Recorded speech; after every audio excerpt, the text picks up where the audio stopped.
Waalaikumsalam warahmatullahi wabarakatuh.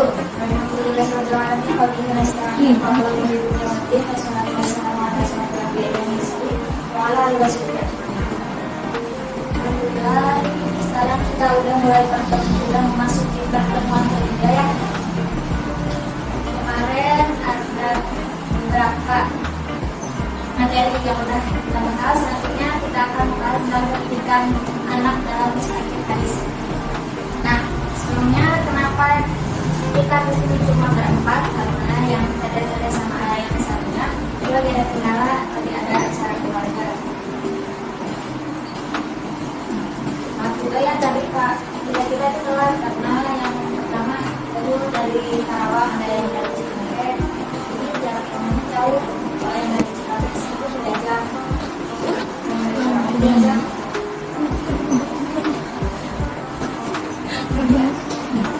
kita mulai ke materi aja ya. Ada perspektif anak dalam pendidikan anak dalam perspektif hadis. Apa sih pendidikan? Kalian tahu nggak pendidikan itu apa? Enggak. Pendidikan merupakan proses awal dalam membentukan kepribadian seorang muslim dari mulai dalam kandungan hingga sampai tua, sehingga pendidikan sangat menentukan masa depan mereka kelak di masa yang akan datang. Dalam hal ini, apakah mereka tersebut menjadi anak yang soleh dan solehah, taat pada agama, takut pada orang tua, masyarakat, bangsa, dan negaranya, atau dalam hal ini sebaliknya. Nah, jadi kalian itu kenapa di sekolahin nyampe tinggi-tinggi, nyampe SMA, nyampe SMP? Buat apa sih kalian di sekolahin, tahu nggak? Nggak tahu. Buat pinter. Bisa di sekolahin nggak tahu? Nggak tahu. Biar pinter. Iya, biar jadi manusia yang bisa memanusiakan manusia. Biar kalian tuh bisa menghormati ke orang tua, biar bisa menghormati ke yang lebih tua, biar kalian juga bisa ya biasa menjalani menyayangi orang tua. Terus di sekolah itu pendidikan itu belajar apa aja sih? Kalian tahu belajar apa? Nggak semua pelajaran kan?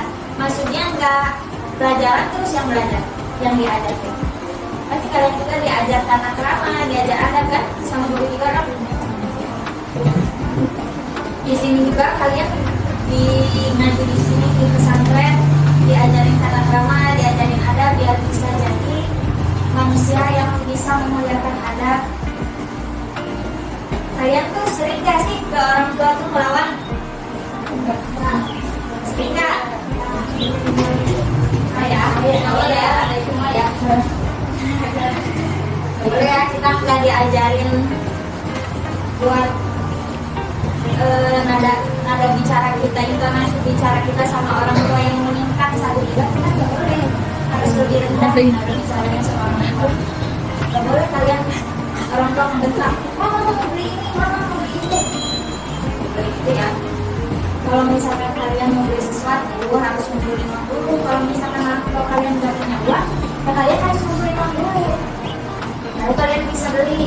Kalau misalkan emang orang tua kalian punya uang, ya boleh. Nah,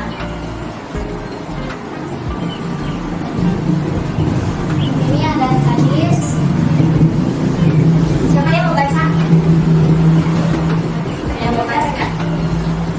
Nanti kita baca. Saya. Iya, belajar.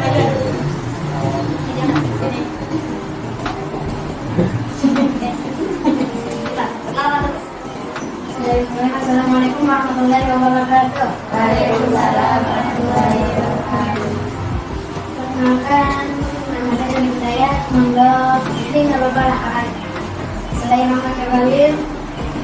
Ada mu'adas sana Ibnu Abi bin al-Zuhriyan al-Abi Salamah al-Abi Salamah bin Abdurrahman al-Abi Hurairah radhiyallahu anhu qala Nabi sallallahu alaihi wasallam kullu mawlidin yuladu 'ala al-fitrati fa'abawahu yuhadani aw nasrani aw yumajjasani kama salil bahimati tutadul bahimata hal karoti yajadul halaha. Assalamualaikum warahmatullahi wabarakatuh. Waalaikumsalam warahmatullahi wabarakatuh. Jadi perempuannya ada yang mau baca? Ada? Ada? Mau? Enggak?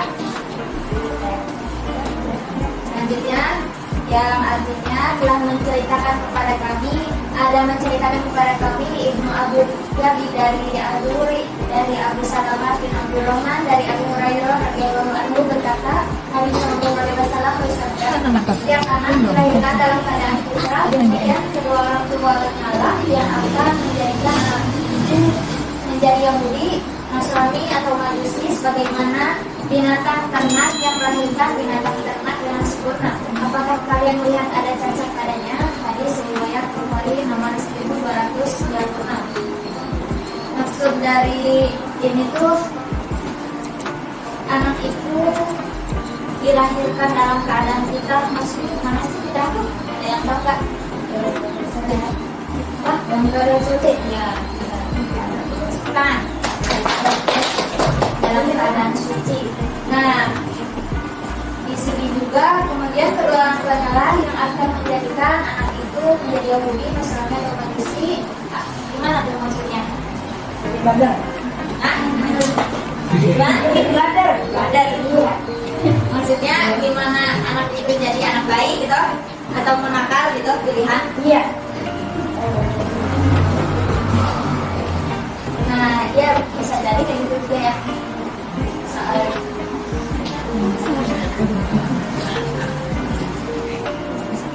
tadi di sini dua orang tuanya lah yang akan menjadikan anak itu menjadi Yahudi, Nasrani atau Majusi. Maksudnya itu dalam agama konteks agama ya. Kalau orang itu kayak agama Islam, Kristen, Buddha, gitu ya. Dan tidak punya rumah, itu kan kayak di Yahudi. Nah, kita tuh dalam keadaan suci, udah kayak nggak ada dosa, kayak kertas terus baru keluar, nggak ada noda. Nah, kalau ketika udah lahir, si anak ini punya pilihan apakah dia mau masuk Islam, apakah dia mau masuk Kristen, apakah dia mau masuk Katolik, udah gitu. Tapi kalau misalkan dalam keadaan lahirnya itu dalam suci kayak Islam ya, udah bawa fitrah Islam ya. Dari hadis di atas dapat disimpulkan bahwasanya seorang anak itu akan menjadi Majusi atau Nasrani itu tergantung pada bagaimana orang tuanya. Nah, dalam artian ini seorang anak juga akan mengalami perkembangan yang baik jika orang tuanya ikut berperan serta memberikan bimbingan serta menanamkan hal-hal yang positif kepada anak sehingga mereka itu akan berkembang dengan baik pula. Itu menanamkan keimanan yang kuat pada diri anak juga sangat penting bagi perkembangan agamanya karena pendidikan sangat penting. Nah, makanya kalian di sekolah nyampe SMP, nyampe SMA itu biar jadi anak yang punya iman, biar jadi anak yang berpendidikan. Di sini juga kan seorang anak akan mengalami perkembangan yang baik jika orang tuanya ikut berperan serta memberikan bimbingan. Maksudnya itu anak itu bakal jadi anak baik menerangkannya, misalkan orang tuanya maaf ya dalam ngasih nafkah itu uangnya kurang halal.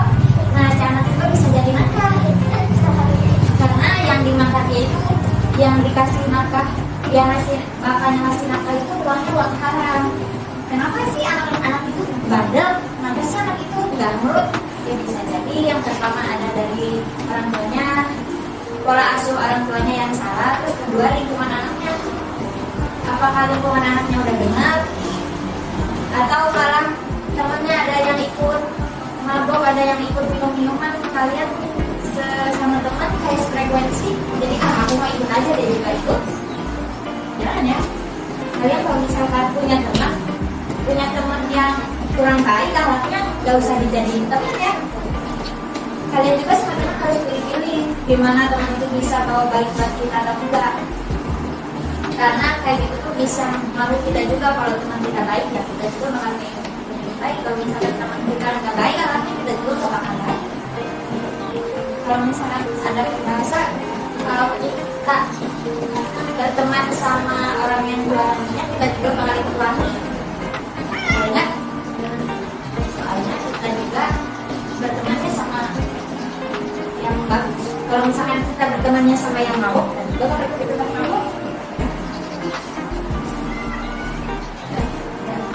Kemudian ada metode dalam pendidikan anak. Jadi ini ada beberapa metode dalam pendidikan anak. Yang pertama itu adalah metode nasihat. Jadi ini kalau nasihat itu untuk kalian kalau udah besar ya, punya anak. Jadi ini itu kalian juga bisa ke adik, punya adik kan? Punya bisa menasehati adiknya. Ini tuh ada dua cara. Menasehati anak laki-laki itu diisikan di telinga bagian kaki, terus sambil biar dia tuh bisa mendengar nasihat dari kita. Kemudian itu nah terus yang kedua itu ada untuk nasihat untuk anak perempuan. Kalau anak perempuan itu jadi kita ke depan-depan ada kayak gini, terus kita kepalanya ambil sama ini juga biar dia juga dulu. Tapi bedanya kalau anak perempuan itu habis dinasihati perlu sambil itu apa ya, itu lebih apa, biar dia juga paham bahwa kita nasihati dia itu karena kita itu sayang gitu ya. Bukan malah kayak adiknya nakal malah diteriak-teriak, ya kamu nggak boleh gitu, boleh kasar, boleh gitu ya. Jadi secara baik-baik. Kemudian ada metode pembiasaan. Metode pembiasaan ini dipakai untuk memberikan pendidikan dalam bentuk kebiasaan yang dilakukan secara bertahap. Tujuannya itu untuk mengubah kebiasaan-kebiasaan yang buruk menjadi yang lebih baik.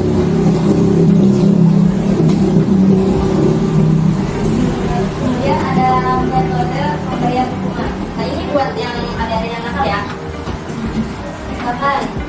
Kalian yang udah dinasihati sama orang tua kalian, tapi kalian aja gitu ngelangkang terus nggak nurut sama orang tua. Nah ini metode pemberian hukuman ini boleh dilakuin sama kalian ini, tapi dengan syarat jangan yang berat-berat hukumnya. Ya jadi syarat tuh jadi nggak ngebahas berat. Kali-kali lah hukuman jangan dimanja. Terus kalau misalkan punya salah kayak udah lewat batas nih salahnya ya, terus kalian pertama kalian kasih nasihat dulu, kasih nasihat malah gitu, terus kasih kebiasaan kayak tadi tuh, terus yang terakhir kalian bisa kasih hukuman cuma ringan, gak usah yang berat. Ada yang itu ada metode diskusi. Jadi yang mana orang kalian tuh udah dewasa, adik kalian tuh sama udah dewasa, sama udah dewasa, tapi adik kalian tuh membuat kesalahan. Nah kalian bisa ngelakuin dengan metode diskusi sama adik kalian. Kenapa kok kamu gini? Jawabin dengan baik gitu ya. Yang misalkan adik kalian tuh dalam kelas 6 udah merokok gitu. Nah, jangan langsung dimarah-marah. Kamu kan kelas 6 gitu ya. Kalian harus kasih nasihat dulu. Dek, jangan boleh merokok. Merokok itu juga bagus buat kesehatan. Terus kalian kasih apa ya? Kasih kebiasaan. Bisa tuh kayak misalkan adik kalian tuh ngelakuin hal yang misalkan adik kalian tuh sering bolos. Nah sering bolos kalian tuh bisa setiap sekolah bisa tanya ya tadi kerjaan apa aja gitu biar dia bohong. Jadi kebiasaan buat tanya biar dia itu enggak bohong. Biar dia itu kayak kalau misalkan setiap aku emang udah tahu adiknya nakal harus kayak dikasih yang buat cerita. Buat ini tadi belajar apa sih gitu, belajar apa sih di sekolah gitu. Kalau misalkan kita yang satu itu dia tuh bisa merangsang otaknya tuh buat berpikir. Ternyata jangan bohong sama yang enggak. Nah begitu kalau misalkan ada yang merokok ditanya kenapa tadi di sekolah ngapain aja sih gitu. Kalau misalkan emang adanya nakal dikasih orang sana, kamu kan tadi merokok nih sama teteh kalian dikasih hukuman. Misalkan disita harganya 1.000 bisa kayak gitu, atau tinggal dikasih uang jajan dikasih tapi dikurangi lah uang jajannya. Terus diskusi kalian nih sama adik kalian, kenapa sih kamu tuh merokok, emang kenapa ada hal apa yang bikin kamu merokok awalnya. Misalkan adanya nggak merokok nih, kenapa nih kamu bikin merokok, sama kata adanya disuruh teman ikut teman. Nah kan itu juga baik ya, itu kan lingkungan, faktor lingkungan. Kalian juga makanya tadi disuruh milih-milih teman tuh buat apa ya, buat kita juga, buat kebaikan kita juga. Kalau kita baik teman baik kita juga baik. Kalau misalkan temannya nakal gitu gitu.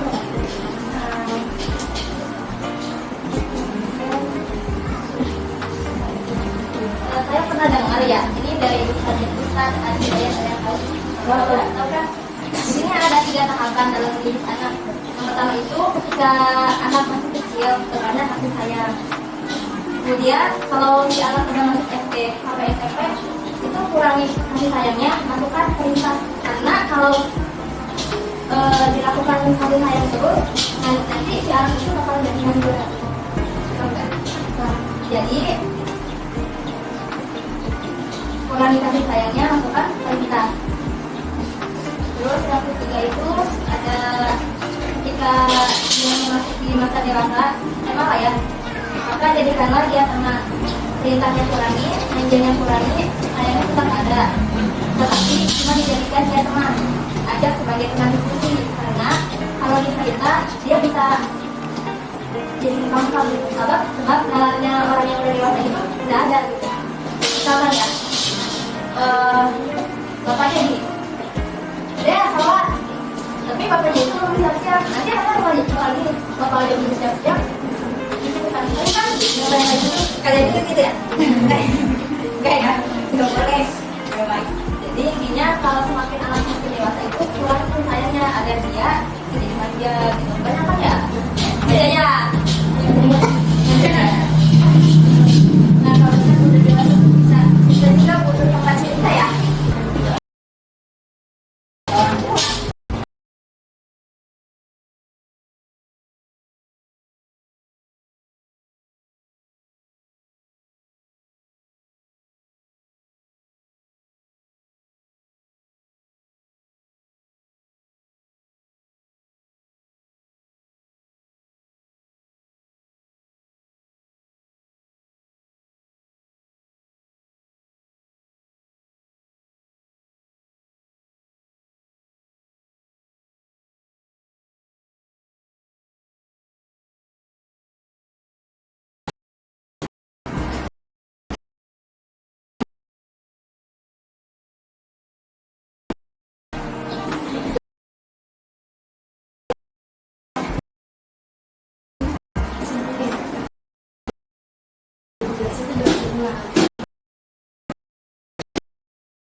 Dan bisa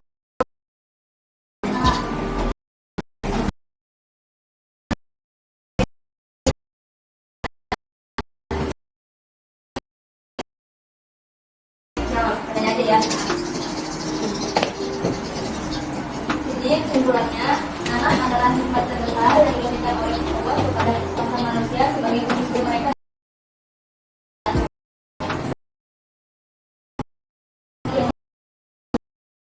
Oleh sebab itu, pentingnya pendidikan pada anak-anak dalam membentuk kepribadiannya di masa yang akan datang.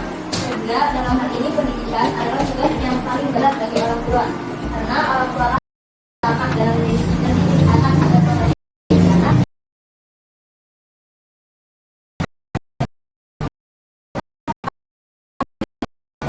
Syaratnya menghasilkan manusia dengan melalui pendidikan yang dilakukan seperti di keluarga, sekolah, dan lingkungan pribadi. Di antara aturan itu salah satunya tentang pendidikan anak. Adapun dalam pendidikan anak ada beberapa aspek pendidikan anak di antaranya pendidikan anak, pendidikan ibadah, akal,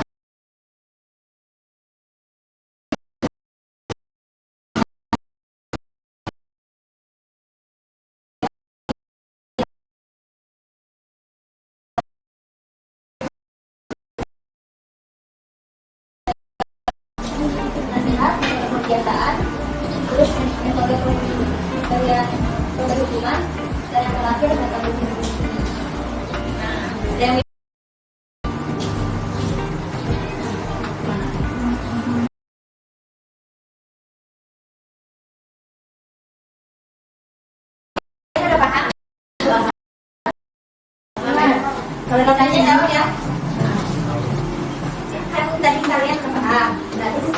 kalian yang nanya, tapi kan kalian udah paham, berarti kalian bisa jawab ya. Allah. Ayo, kasih.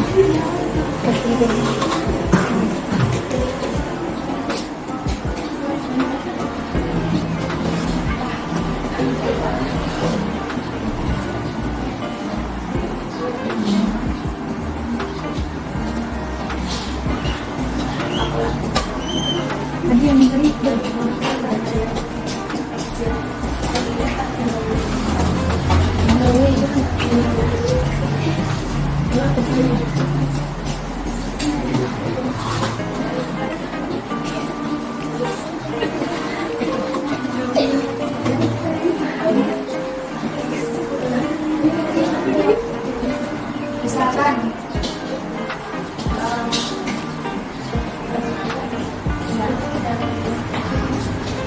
Misalkan kalian tuh kan punya teman ya. Nah, nanti ini sesuai dengan orang tua kalian. Orang tua kalian ini minta tolong sama kalian. Nah, Dek, tolong beliin mama sayur. Tahu dia tolong beliin mama apa? Sering ada teman kalian juga sama kalian WeChat ya dulu ya. Ya anterin aku yuk. Misalkan anterin aku beli sebelah bisa gimana gitu. Yang kalian mana dulu yang mau ditamain? Yang dulu.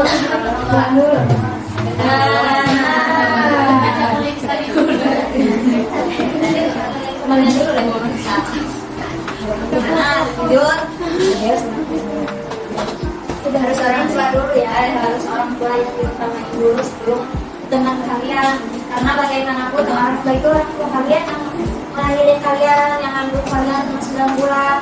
Ada yang 10 bulan kan ya, 12 bulan, ada yang 12 bulan, ada yang 4 tahun. Tahu nggak siapa?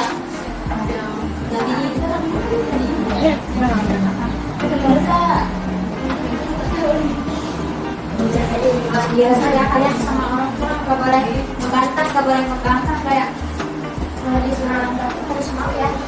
Karena bagaimana orang tua kalian, tetapi jika orang tua kalian perintahnya yang di luar halal, misalkan ini apa ya, disuruh mencuri gitu ya, itu kalian wajib nolak. Ya, tapi itu yang bakalannya ya. Yang bakalan orang tuanya nanti kayak gitu kan.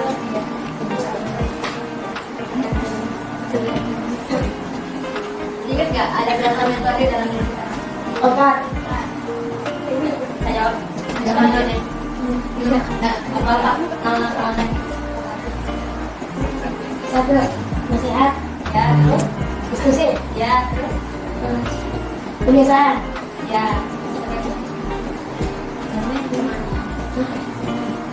Hukuman. Ya, hukum. Nah, ya, ada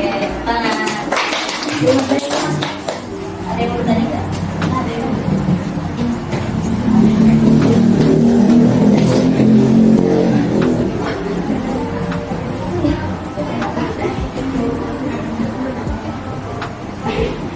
Jadi sekarang sesi pertanyaan.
frekuensi.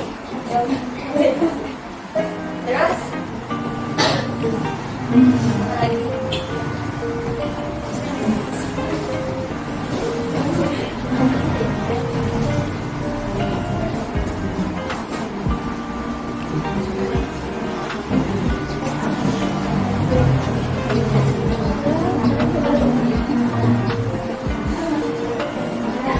Ada yang ingin bertanya lagi nggak? Ada. Bagaimana kita berteman dengan teman yang berbeda? Karena Dewi. Bagaimana berteman dengan bagaimana kita berteman dengan teman yang kita bilang kurang baik, tapi kita ingin melakukannya lebih baik.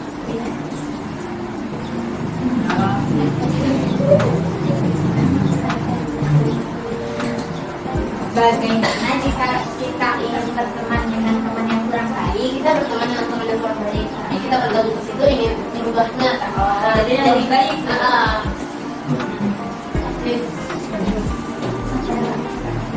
Jadi jawab ya ada pertanyaan. Apa yang dimaksud dengan frekuensi? Frekuensi itu satu pikiran.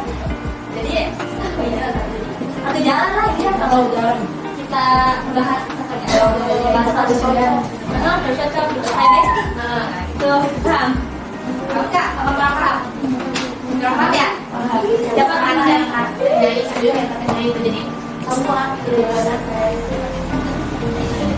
sebenarnya kamu juga pasti punya teman frekuensi tapi belum ngerti kalau ya ini ada siapa teman kamu ini yang frekuensi sama kamu juga kalau misalnya tidak sama dia gak bisa kayak aku kalau dengan ada apa-apa langsung cerita ke dia karena apa? Karena nyaman sama dia tadi kan ada frekuensi. Terus pertanyaan apa tadi ya? Gimana kalau kita masuk ke circle yang kurang baik buat merubah circle itu? Merubah watak apa? Perilaku bisa juga ya. Misalkan kita nih mau ada satu circle, kita tuh punya niat bagus pengen merubah satu circle itu jadi baik, jadi orang yang baik, orang yang lurus di jalan Allah. Gimana sih? Ya kita yang pertama kalau misalkan masuk ke circle itu kita harus banyak sabar. Kenapa? Kalau misalnya kita nggak sabar kita nggak bakal bisa merubah dia. Udah tahu dia sifatnya keras, kayak enggak. Contohnya kurang baik itu dalam artian apa? Waktunya kalau saya bahasa kalau kayak bahasanya kasar gitu ya. Terus kalau misalnya mau ngebiasain buat orang itu berbahasa nggak kasar gitu ya. Yang pertama kita juga yang mau masuk ke circle itu harus dijamin 100% gak bakal ngomong kasar, gak bakal bawa ke mereka. Bisa nggak? Pertanyaannya balik lagi, bisa nggak kamu nggak kasar? Kalau misalnya mau merubah orang, kita juga harus udah bisa merubah diri kita. Bisa nggak kita belum bisa belum nggak ngomong kasar nih sehari, sejam lah bisa nggak? Nggak ngomong kasar. Bisa ya? Bisa kenapa? Karena teman-teman juga toksik. Kayak gitu teman-temannya juga ngomong kasar, ya kita tak ngomong kasar. Bisa jadi juga kalau ketika kamu masuk ke circle yang bahasanya kayak gitu, bahasanya nggak benar, kamu yang gampang bawa-bawa bakal ke bawah sama dia, bukan kamu yang ya bukan dia yang bawa.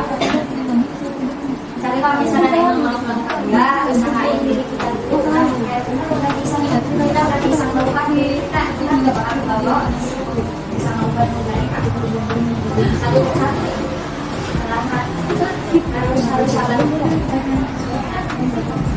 Agak susah ya, agak susah buat bilang rasa kasar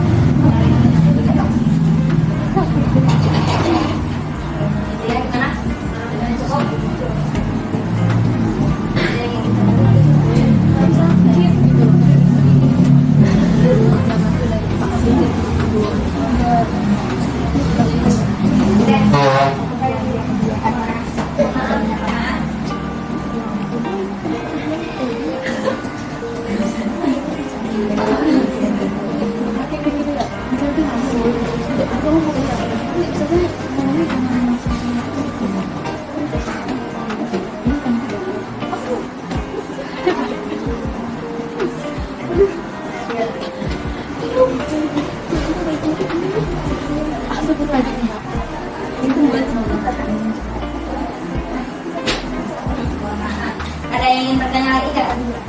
Ayo.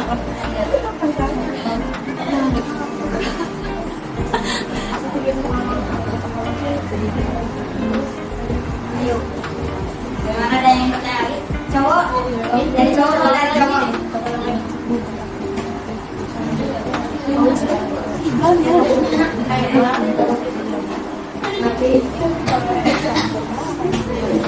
Gimana?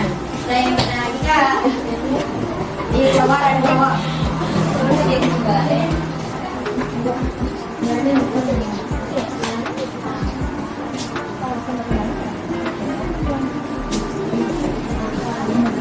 Ayo ada kak? Nih. Satu orang lagi.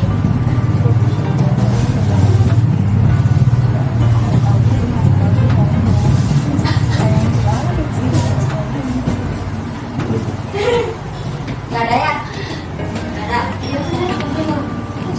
Gak ada. Oh, gak ada beneran? Jangan jawab ya. Pertanyaan siapa tadi?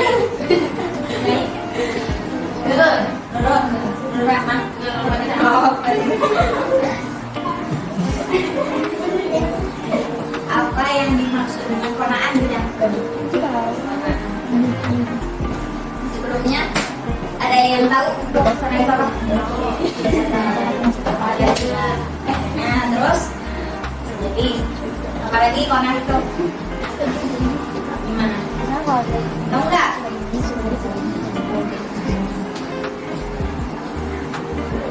Gimana? Konaan itu bisa kayak buat mengendalikan diri kita. Bisa jadi ikhlas menerima ketetapan Allah. Misalkan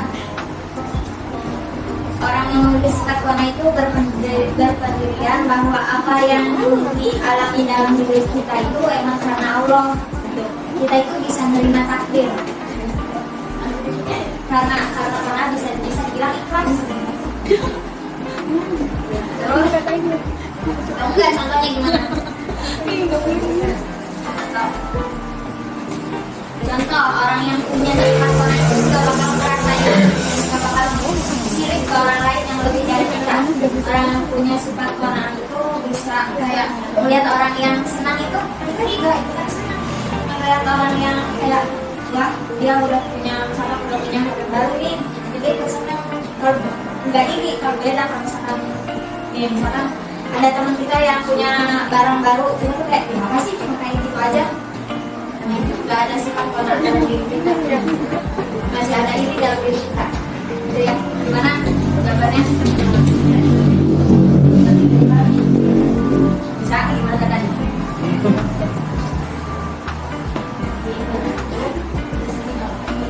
Itu ya, paham ya? Semuanya paham ya?